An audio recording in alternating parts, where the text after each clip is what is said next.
genius son of black cleaner, solved a $100 million problem in seconds. What the CEO did shocked the company. The 20-year-old genius son of a black janitor spotted a $150 million flaw in seconds. But when he spoke up, the arrogant CEO mocked him and challenged him publicly, aiming for his humiliation. He never expected that this pizza delivery boy would not only solve the problem, but would also be the one to topple his entire empire with his sheer intellect. Witness how a moment of humiliation becomes a sweet and intelligent revenge.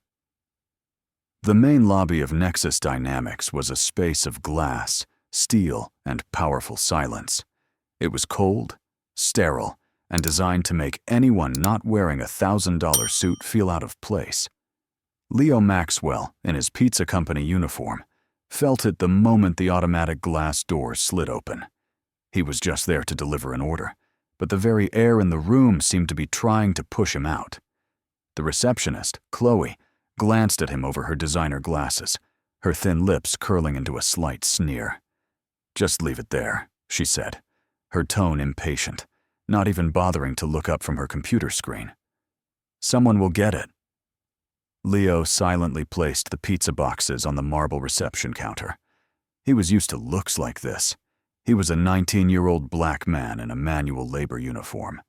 In spaces like this, he was either invisible, or worse, seen as an annoyance. The anger he had suppressed for years began to smolder again, a fire that always burned low beneath his calm exterior. While waiting for payment, his eyes were drawn to a massive screen that took up an entire wall. On it, lines of code and complex diagrams flashed erratically alongside red error messages. A group of about a dozen engineers and managers stood clustered together, their faces etched with panic. Leo could overhear snippets of words like system crash, losing millions per day, $150 million project.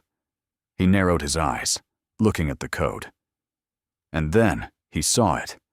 It wasn't a complex bug. It was a rudimentary mistake, a foundational architectural flaw that any first-year student at MIT, where he'd been accepted with a full scholarship but had to decline to care for his mother, would have spotted. They were using a completely wrong data structure, causing the system to run endless loops and collapse under too many concurrent requests. It was laughable. These people, these elite minds in their fancy suits, were stumped by a simple problem, while they looked at him as if he had no brain. The anger in Leo's chest grew hotter. It was the indignation of a genius being underestimated, of someone who always had to prove his worth 10 times over just because of the color of his skin and his background. Just then, a tall man with perfectly coiffed salt and pepper hair and an expensive suit stepped out of a meeting. His eyes scanned the panicking crowd, then landed on Leo with an annoyed frown. It was Gideon Thorne, the CEO of Nexus Dynamics. Leo took a deep breath. The anger had reached its peak. He couldn't stay silent any longer. He walked toward the group. "Excuse me," he said. His voice, though quiet, was clear and confident, cutting through the chaos. "The algorithm on the screen. You're using the wrong data structure." Silence fell. 12 pairs of eyes turned to look at him, stunned, as if a dog had just spoken. Gideon Thorne was the first to laugh. It was a low, mocking, and cruel laugh. "Kid, do you have any idea how many PhDs in computer science are working on this project?" "I don't," Leo replied, his voice still even, unfazed. "But I know your system is losing $1.2 million a day, and it will keep crashing if you don't fix the foundation." Thorne's laughter died. That number was internal information. The amusement on his face was replaced by suspicion and anger. "And how the hell would a pizza boy know that?" Thorne growled. Leo didn't answer. He couldn't say that his mother, Sarah Maxwell, had been a janitor here for 17 years, and that he had grown up in the corners of empty offices, inadvertently absorbing technical conversations and discarded documents. That would embarrass his mother. Thorne stared at Leo. Then a malicious smile reappeared on his lips. He saw an opportunity for entertainment, and to teach this outsider a lesson. "All right, little genius," Thorne said loudly. "Enough for everyone in the lobby to hear. If you're so smart, prove it. Solve our problem." He pointed to a terminal connected to the system. "You have 15 minutes. The entire company will watch. If you fail, I'll make sure you and your mother are never welcome in this building again." The challenge echoed through the lobby like a death sentence. People started to gather, phones raised, ready to record the public humiliation that was about to unfold. Leo looked at the screen, then at the faces eagerly anticipating his failure. He felt no fear. He only saw the pent-up fire of his anger finally having a target. "Fine," he said, his voice calm. "Start the clock." The entire main lobby of Nexus Dynamics transformed into a stage. Employees from other floors began to pour out, standing on balconies and in hallways, whispering and pointing. They hadn't come to see a technical problem being solved. They had come to see a public shaming. The receptionist, Chloe, had her phone ready, whispering to a colleague, "This is going to get 1 million views on TikTok." Gideon Thorne stood with his arms crossed, a self-satisfied smirk never leaving his lips. He glanced at his gold Rolex. 15 minutes. Your time starts now." Leo Maxwell paid no attention to the whispers, the mocking gazes. As he sat down at the terminal, the noisy world around him seemed to disappear. There was only him and the code. To others, the screen displayed a complex mess. To Leo, it was as simple and clear as an addition problem. He saw the waste, the bloat, the inefficiency in every line of code, the product of highly paid minds that had never faced true scarcity. They had too many resources, too much processing power, so they never learned to be frugal, to optimize. Leo, on the other hand, had grown up in scarcity. He understood the value of making the most out of every little bit. His fingers flew across the keyboard. He wasn't fixing the bug. He was destroying and rebuilding. He ripped out hundreds of redundant lines of code, replacing them with a few elegant, efficient algorithms. He wasn't a plumber patching a leak. He was an architect redesigning the entire water supply system. Dr. Samuel Reed, the head of R&D, stood watching over Leo's shoulder. At first, his eyes were filled with skepticism. But after just a few minutes, that skepticism turned into astonishment, then into an undisguised admiration. "Wait," he murmured. "He's not patching it. He's re-architecting the entire data structure. This way. It's impossible. It's too simple. And yet, brilliant." 5 minutes left, Gideon Thorne announced, but his voice had lost its initial confidence.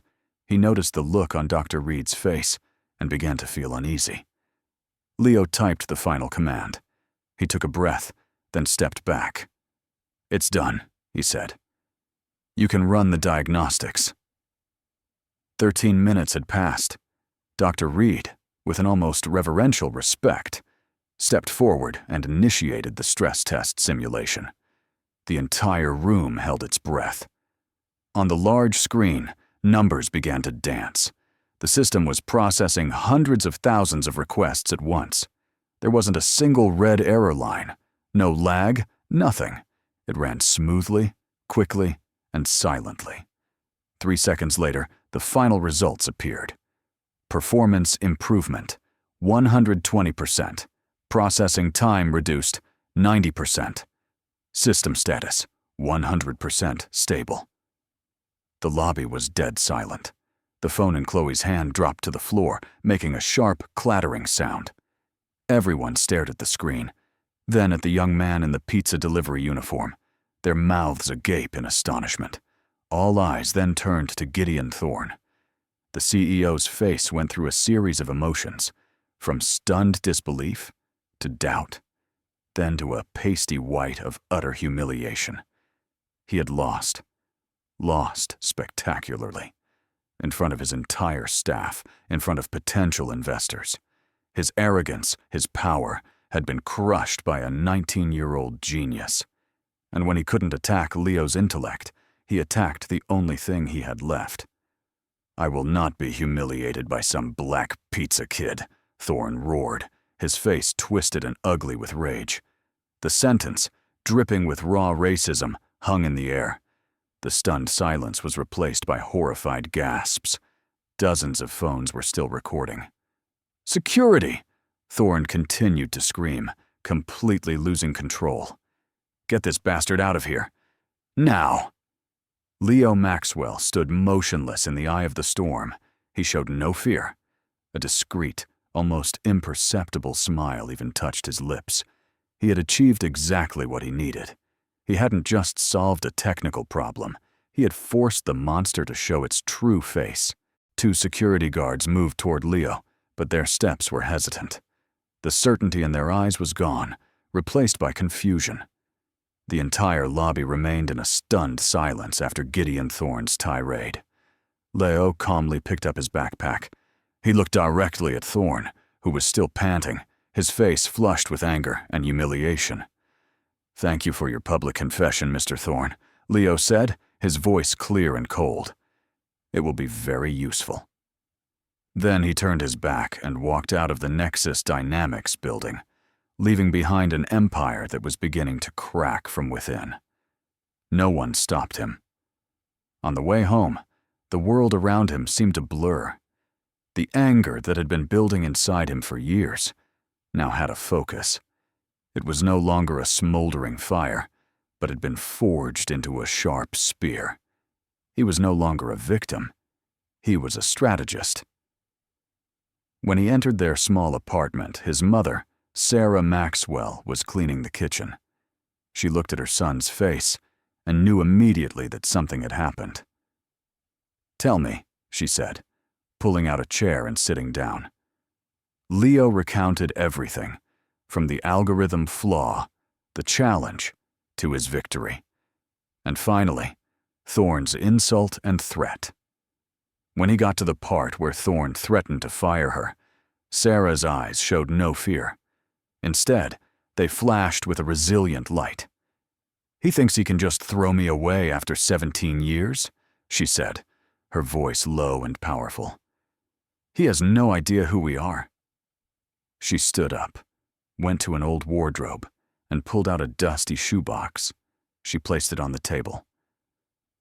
"Leo, there are things about Nexus Dynamics that you don't know. Things I've seen over 17 years of cleaning up their messes." She opened the box. Inside weren't shoes. It was a treasure trove of truth. Copies of fraudulent contracts, printed out emails about the baseless firing of black employees, handwritten notes about shady conversations she had overheard when people thought she was just an invisible janitor. She even had photos of Thorne's secret meetings with a competitor. Leo looked at the documents in utter amazement.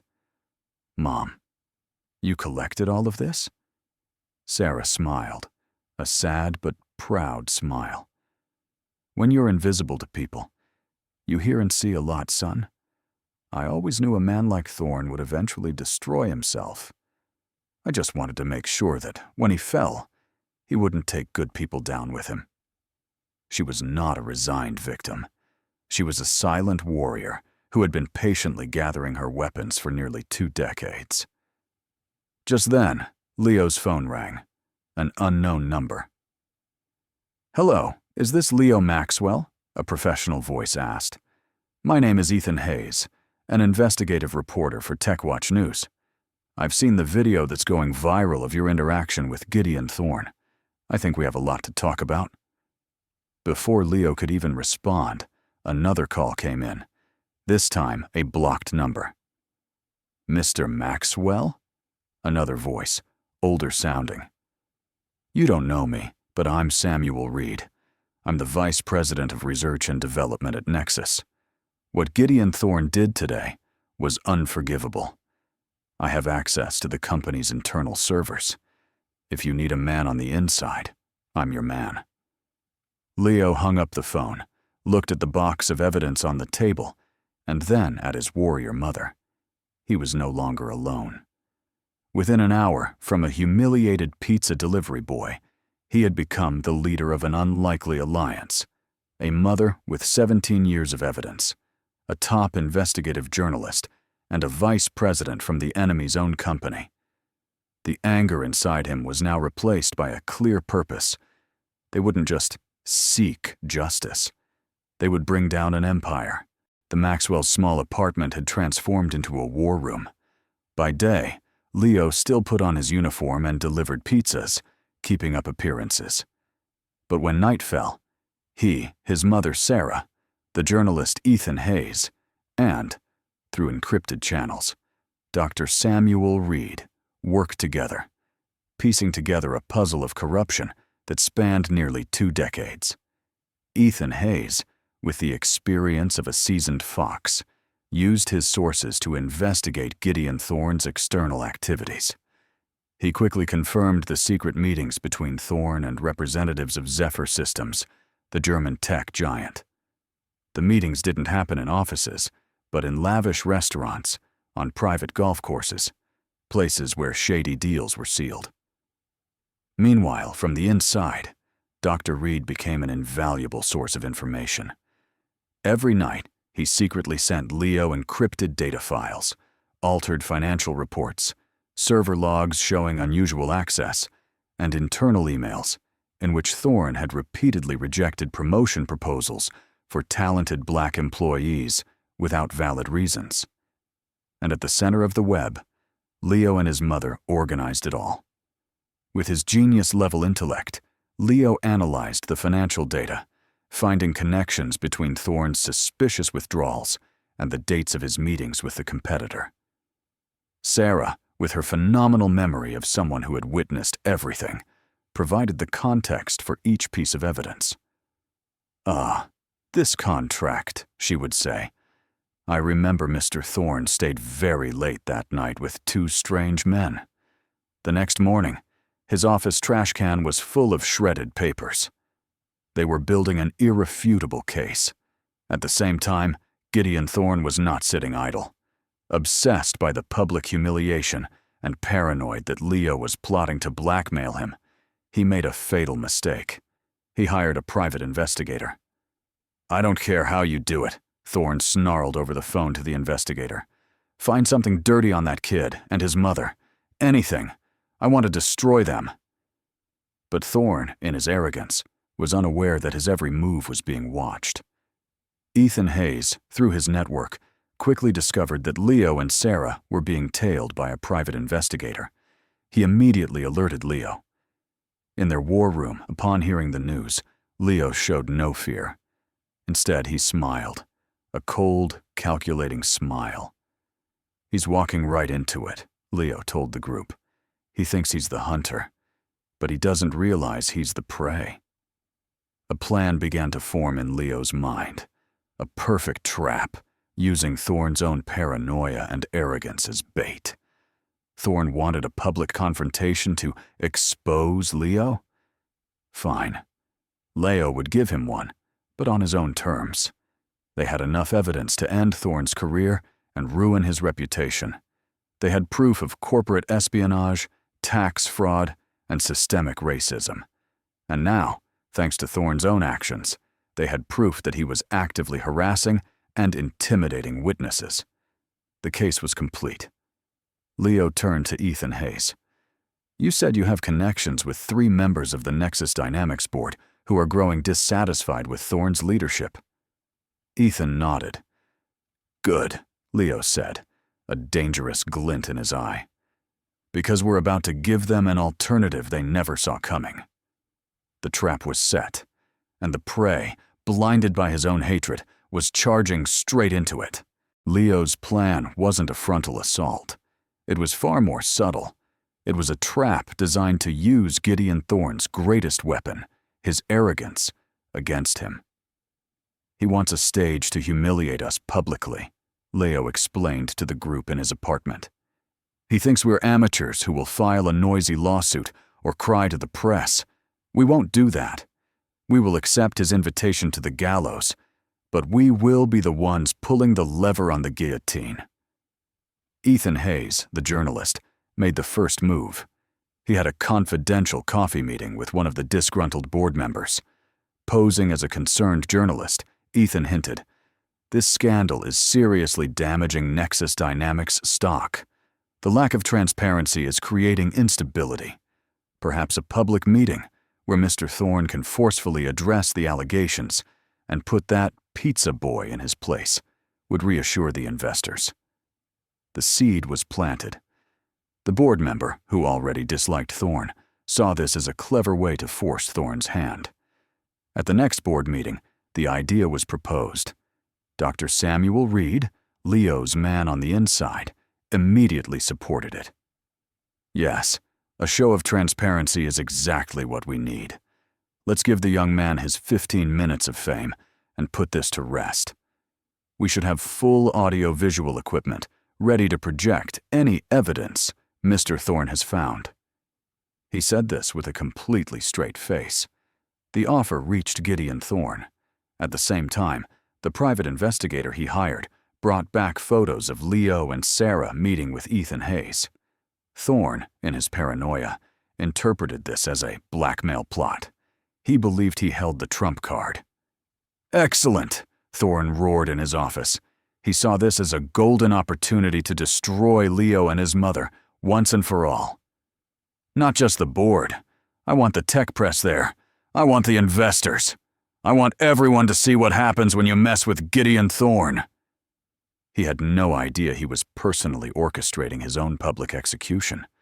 A formal invitation, drafted in cold corporate language, was sent to Leo's apartment. It invited him to clarify his position regarding his claims and his mother's behavior. Leo replied with a single, terrifyingly brief email. "I'll be there." Everything was set. The stage was built. The actors were in position. Gideon Thorne was preparing for a victory speech, a performance of power. He didn't know he was about to walk into a trial presided over by his own prey. The Nexus Dynamics boardroom had never been so tense. The board of directors, major investors, and representatives from the tech press were all present.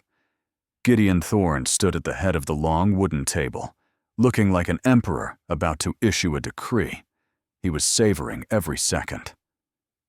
"Ladies and gentlemen," Thorne began, his voice booming with theatricality, "I have convened this meeting to shed light on a conspiracy to attack the integrity of Nexus Dynamics." The door opened, and Leo Maxwell walked in. He was still wearing a simple shirt and jeans, followed by his mother, Sarah Maxwell, in a modest but dignified outfit. She walked with a quiet grace, unfazed by the curious stares. "Ah, our protagonist has arrived," Thorne said, a sinister smile on his face. "Please, have a seat, Mr. Maxwell. I hope the cameras are ready, because today you will witness a liar being exposed." Leo and his mother sat down, unnervingly calm. Thorne began his performance.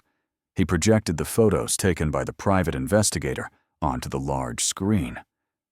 "Ladies and gentlemen, here's the proof. This Mr. Maxwell and his mother, Sarah, a janitor, have been secretly meeting with journalist Ethan Hayes. This is a blatant blackmail scheme, using a genius charade to pressure and extort our company." A worried murmur spread through the room. Thorne was painting a convincing picture. When he finished his accusation, all eyes turned to Leo.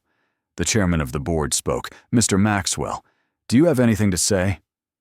Leo slowly stood up. He didn't look at Thorne. He looked at the board. "That's a very interesting theory, Mr. Thorne, but it's not the truth." He held up a tablet.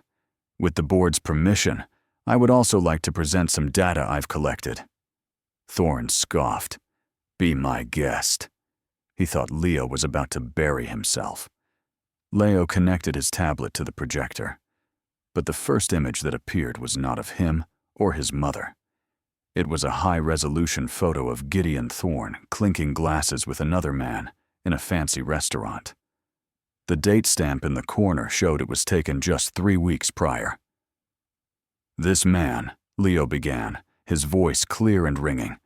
"Is Klaus Richter, the CEO of Zephyr Systems in Germany, Nexus Dynamics' biggest and most direct competitor? You might be wondering, what is our CEO doing having an intimate dinner with the competition?" The color began to drain from Thorne's face. Leo clicked to the next slide. The screen showed an offshore bank statement. 3 days after that dinner, an account in the Cayman Islands registered to Mr. Thorne's brother-in-law received a deposit of $500,000. The source of the funds, after passing through several shell companies, can be traced back to Zephyr Systems. The room began to buzz. "And what did they discuss at that dinner?" Leo continued, his voice turning cold. "Perhaps this audio recording will clarify." He pressed play. Gideon Thorne's unmistakable voice filled the boardroom, recorded with crystal clarity. "That machine learning algorithm is worth at least $20 million on the black market. I can deliver the full source code by the end of this month." A silence fell over the room, a deathly silence. "Outrageous!" Thorne yelled, but his voice cracked with panic. That's a fabrication. It's fake." The board members stared at him with horror. The journalists were typing furiously. The drama Thorne had so carefully staged to destroy Leo had now completely collapsed. And the reversal had only just begun. Gideon Thorne stood frozen, his face as white as a ghost. The boardroom, which just minutes before had been the stage for his power, had now become a courtroom, and he was the sole defendant. "Fake! It's all fake!" Thorne stammered, but no one believed him anymore. The evidence was too clear, his own voice on the recording a damning confession. Leo Maxwell, still standing at the podium, maintained a powerful silence. He let Thorne's panic expose itself, letting the board members and investors digest the brutal truth. "You said you needed more context, Mr. Thorne?" Leo finally spoke, his voice as cold and precise as a scalpel. "Very well. Let's examine the context in which you've run this company for the past 17 years. He clicked the button on his tablet. The large screen switched to a new slide. "My mother, Sarah Maxwell," Leo said, his voice filled with respect, "has worked as a cleaner in this building for 17 years. To most of you here, she was invisible. But invisible people often see everything." A series of documents began to appear. First, an internal HR report. This is a list of 5 highly qualified black engineers who were fired for poor performance right before their stock options were due to vest. And here, Leo switched slides, are emails from Mr. Thorne himself, directing HR to find a reason to terminate their contracts. A gasp of shock went through the room. The next slide, a $2 million contract for consulting services paid to a company owned by Thorne's cousin for a project that never existed. Each slide was a hammer blow, shattering the image of a brilliant, incorruptible CEO. It revealed a pattern of corruption, cronyism, and above all, systemic racism. Gideon Thorne wasn't just a corporate spy. He was a leader who was rotten to the core. "But perhaps," Leo said, his voice dropping low, "the clearest evidence of Mr. Thorne's leadership style is this video." He pressed play. The original uncut video from the first day appeared on the screen. The entire room heard Thorne's snarling voice again.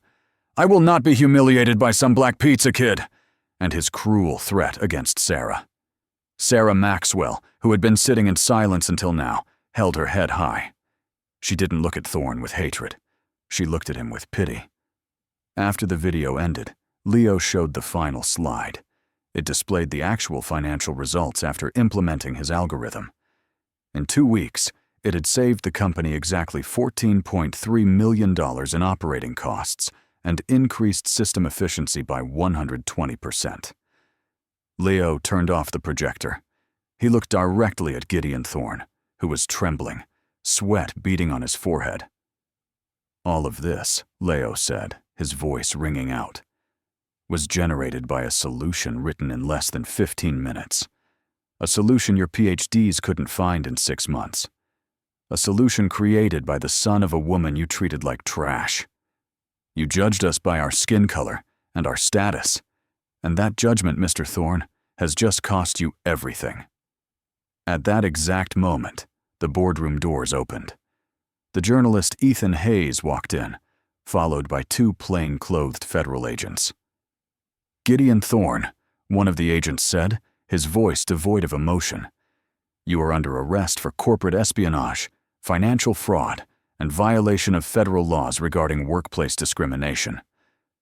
As the cold handcuffs snapped around Thorne's wrists, he screamed in desperation, "This is a witch hunt. You can't do this to me. I built this company." Leo stood up, adjusting his simple shirt. He looked at the man who had tried to destroy his family and said, his voice calm, "The difference between us is simple, Mr. Thorne. You use your position to oppress others. I use my intellect to protect them." The explosive and spectacular reversal was complete. Justice, though delayed, had finally been served. As Gideon Thorne, his silver handcuffs glinting, was escorted out of the boardroom by federal agents, a massive power vacuum was left behind. A stunned silence gripped the board members, the investors, and the press. They had just witnessed an empire collapse in under an hour, and the one who had brought it down, ironically, was the person they had disdained the most. In the midst of the chaos, Mr. Davenport, an elderly and the most respected board member, stood up.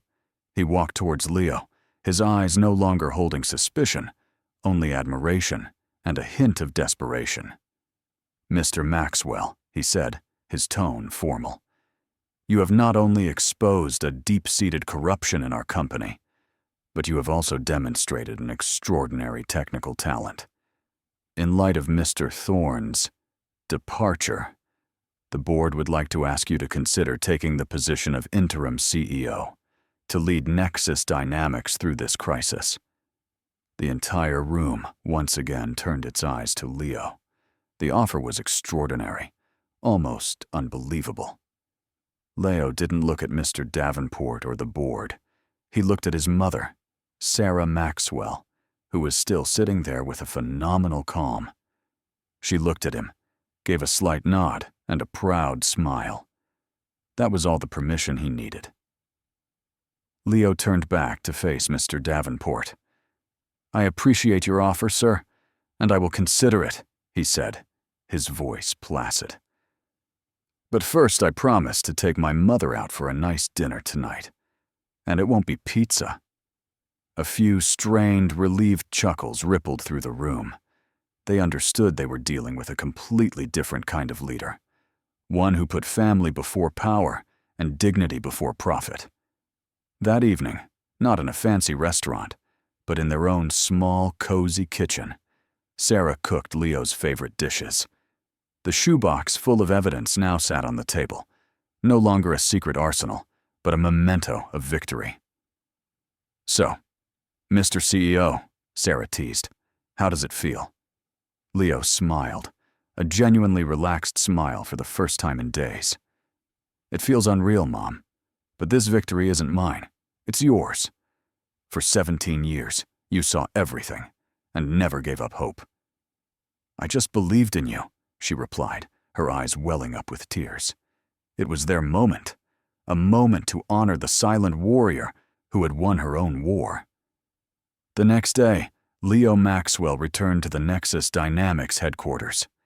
He walked into the CEO's office, which still faintly smelled of Gideon Thorne's expensive cologne, and officially accepted the position. His first act was not a grand speech. He called a meeting with the HR department. "I want to review the files of the 5 black engineers who were fired in the last 2 years, he ordered, "and call them. Tell them the new CEO wants to talk." His second act, he invited Dr. Samuel Reed into his office. "Doctor Reed, I need a new chief technology officer, someone I can trust. Would you like the position?" The change had begun, not with promises, but with concrete actions. Meanwhile, in a federal detention center, Gideon Thorne was stripped of his designer suit and given an orange jumpsuit. His arrogance, his power, had been taken away. An empire had fallen. A new one, built on intellect and dignity, was beginning to rise. 6 months later, the name Leo Maxwell had become a legend in Silicon Valley.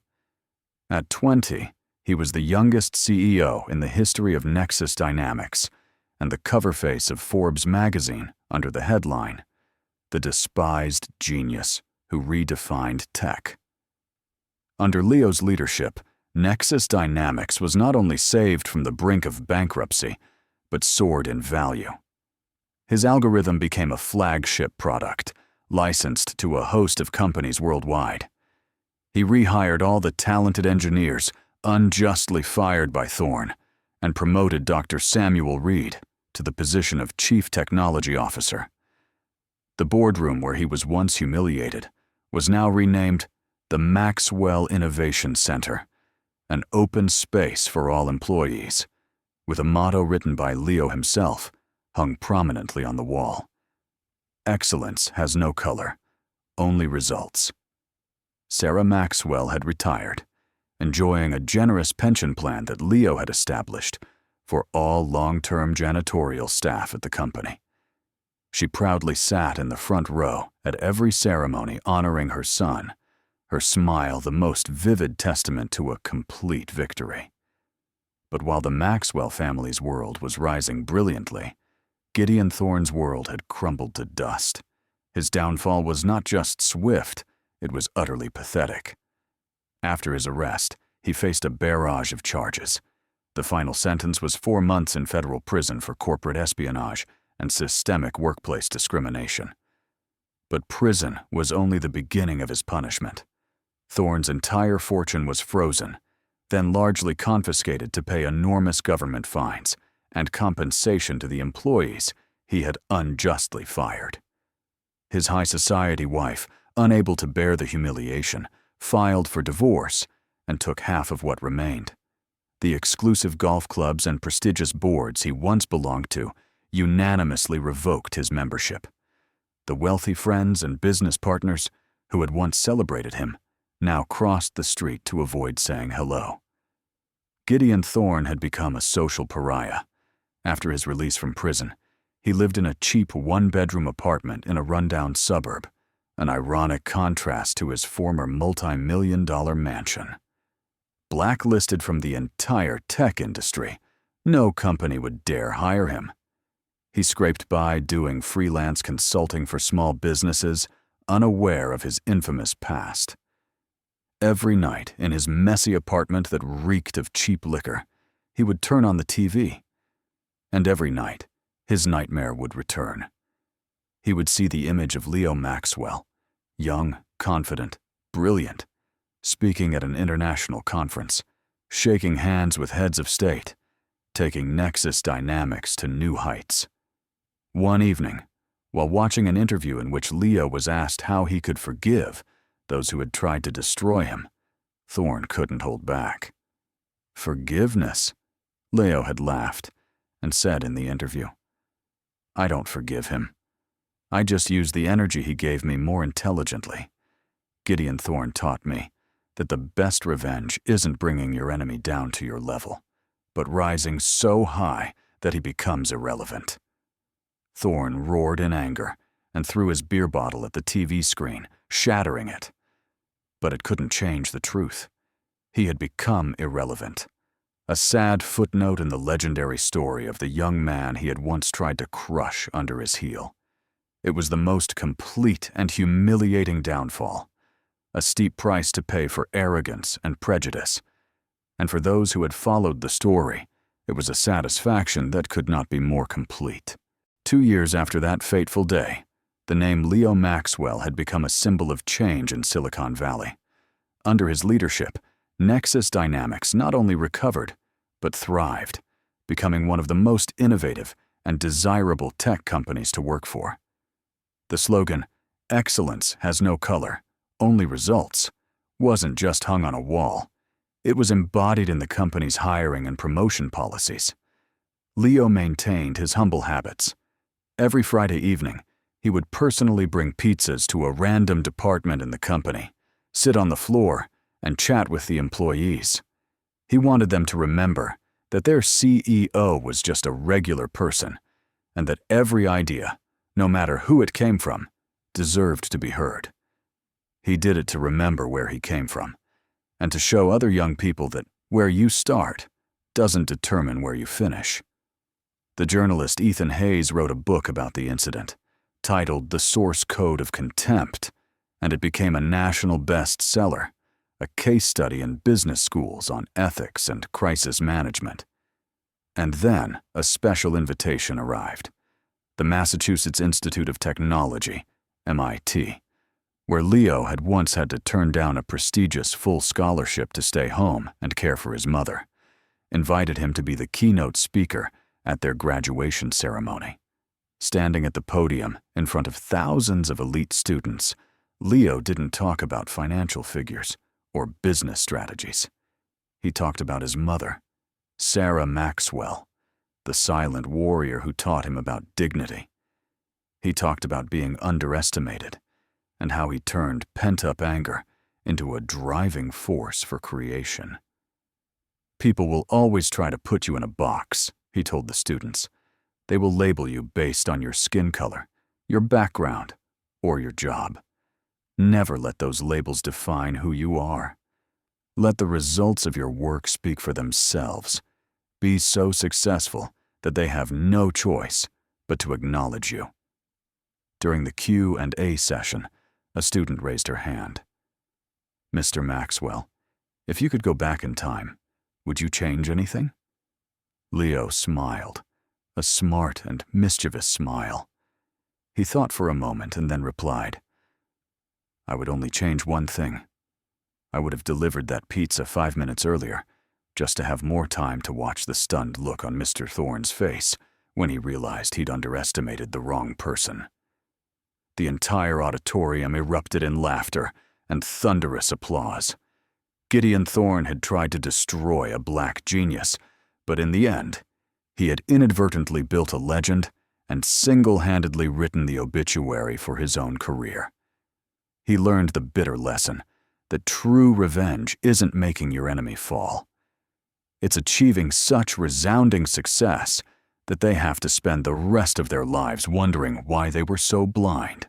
Leo Maxwell's story is a testament to how talent and perseverance can break down any barrier of prejudice.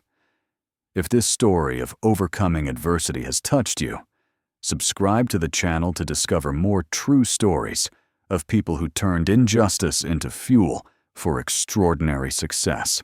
Don't forget to hit the like button and share to spread this message.